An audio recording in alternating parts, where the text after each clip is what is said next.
आज के फैक्ट में मैं आपको कुछ ऐसी बातें बताने वाली हूँ जो आपके माइंड को सोचने पे मजबूर कर देगी और यकीनन ये जानने के बाद आपके माइंड से ये बात कम से कम 1 साल तक नहीं जाएगी। आप इसे भूल नहीं पाएंगे। ये केस है जुलाई 2026 का। राजस्थान के सबसे चर्चित क्रिमिनल केसेस में से एक बन गया। विक्टिम का नाम है नीरज शर्मा, उम्र 45। वो जयपुर के प्रताप नगर के रविंद्र नगर एरिया में रहती थी। उनके पति विजय कुमार शर्मा की लगभग 1 साल पहले मौत हो गई थी। हस्बैंड की मौत के बाद नीरज शर्मा को पुलिस का कहना है कि बेटी आयुषी शर्मा उम्र 23 साल खुद वो गवर्नमेंट जॉब चाहती थी। फैमिली प्रॉपर्टी को लेकर भी विवाद था। इसी वजह से पुलिस के मुताबिक उसने अपनी मां की हत्या की साजिश रची। ये पुलिस का आरोप है और इसका अंतिम फैसला कोर्ट करेगा। पुलिस इन्वेस्टिगेशन के मुताबिक प्लानिंग लगभग 3 महीने तक चलती रही। आयुषी ने अपने चाचा मोहन स्वरूप, कजिन और कुछ अन्य लोगों के साथ मिलकर साजिश रची। पुलिस का कहना है कि कॉन्ट्रैक्ट किलर्स को लगभग 7 लाख देने की बात हुई थी। मकसद था कि मर्डर को एक रोड एक्सीडेंट जैसा दिखाया जाए। 3 जुलाई 2026 को नीरज शर्मा सुबह अपनी रूटीन के मुताबिक निकली। पुलिस का मानना है कि उनकी हर एक हरकत पर नजर रखी गई थी। एक स्कॉर्पियो SUV ने उन्हें तेज रफ्तार से आकर टक्कर मार दी। शुरुआत में इसे रोड एक्सीडेंट समझा गया। फिर नीरज शर्मा के भाई ने पुलिस में कंप्लेंट देकर कहा कि उनकी बहन को पहले भी धमकियां मिली थी। पुलिस ने CCTV footage, mobile call records और लोकेशन डेटा की जांच की। इन्वेस्टिगेशन के बाद पुलिस ने इसे सिर्फ एक्सीडेंट नहीं बल्कि एलिज्ड प्लान्ड मर्डर बताया। पुलिस ने आयुषी शर्मा, उसके चाचा मोहन स्वरूप और कई अन्य आरोपियों को गिरफ्तार। पुलिस के मुताबिक एक कजिन कुछ समय तक फरार भी रहा।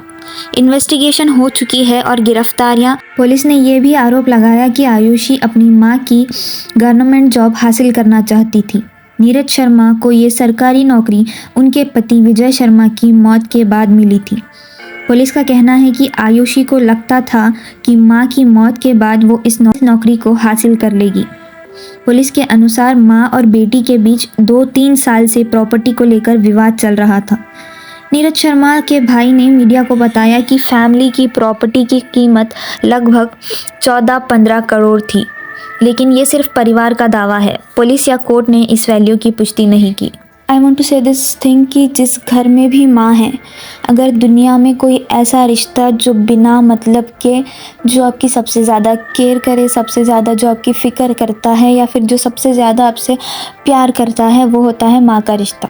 We are not robots, right? We are not machines. We are human beings.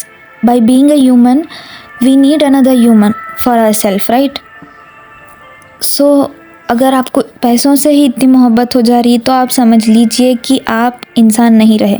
जो इंसान आपको जो है ना बचपन से आपके पीछे मेहनत करता है, जो है ना आपकी केयर करता है, आपकी फ़िक्र करता है, आपके लिए बहुत कुछ सैक्रिफाइस करता है, आपसे इतनी ज़्यादा मोहब्बत करता है, अगर आप उस रिश्ते से भी लॉयल्टी नहीं निभा पाए तो आप किसी के लिए कुछ नहीं कर सकते। और अगर किसी को ऐसा लगता है कि उनकी माँ उनसे मोहब्बत नहीं करती या उनकी माँ ऐसी नहीं है, तो मैं आपको बता दूं कि ये रिश्ता गिव एंड टेक वाला रिश्ता नहीं है। ये रिश्ता जो है ना, अगर आपकी माँ आपसे मोहब्बत करेगी तो ही आप करेंगे रिटर्न में। ये रिश्ता वो रिश्ता नहीं है। तो अगर आपकी माँ वैसे आपको लगता है कि अगर आपकी माँ आपसे मोहब्बत नहीं करती तो आप करिए, आप तो कर सकते हैं ना। आपको तो आपकी माँ चाहिए ना। देखिए, कोई भी माँ हो, चाहे वो अब आपसे नाराज़ हो, चाहे वो अब आप पे गुस्सा करती हो, वो कभी ना कभी और अभी भी आपसे प्यार करती ही है। हमने वो सैक्रिफाइसेस नहीं देखे हैं जो उन्होंने हमारे लिए हमारे बचपन में किए हैं। हमें वो चीज़ें नहीं पता कि उन्होंने क्या क्या सेक्रीफाइस किए हैं, क्या क्या उन्होंने हमारे लिए किया है।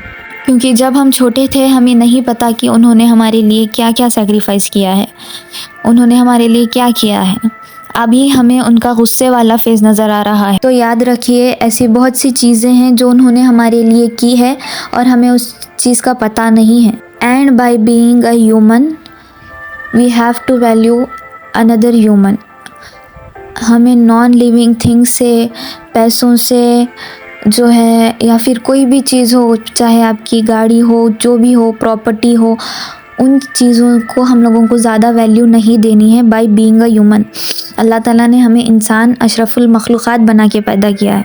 क्यों? क्योंकि हमारे पास दिमाग है, हम सोच सकते हैं कि क्या चीज़ सही है और क्या चीज़ गलत है। तो हमेशा कोशिश करिए कि जितने भी रिश्ते अल्लाह पाक ने आपको दिए हैं, चाहे वो आपकी माँ हो, बहन हो, भाई हो या आपके फादर हो, जो भी हो, उनको आप अच्छा बनाने की कोशिश करें, अपनी साइड से कोशिश करें। भले सामने से आपको वो चीज़ नहीं मिल रही, आप अपनी साइड से कोशिश करें कि आप उस रिश्ते को वैल्यू दें, और बेशक ये चीज़ अल्लाह ताला को बहुत ज़्यादा पसंद आएगी। मैं कभी घबराता नहीं, पर अंधेरे से डरता हूँ मैं माँ। यूं तो मैं बतलाता नहीं, तेरी परवाह करता हूँ मैं माँ। तुझे सब है पता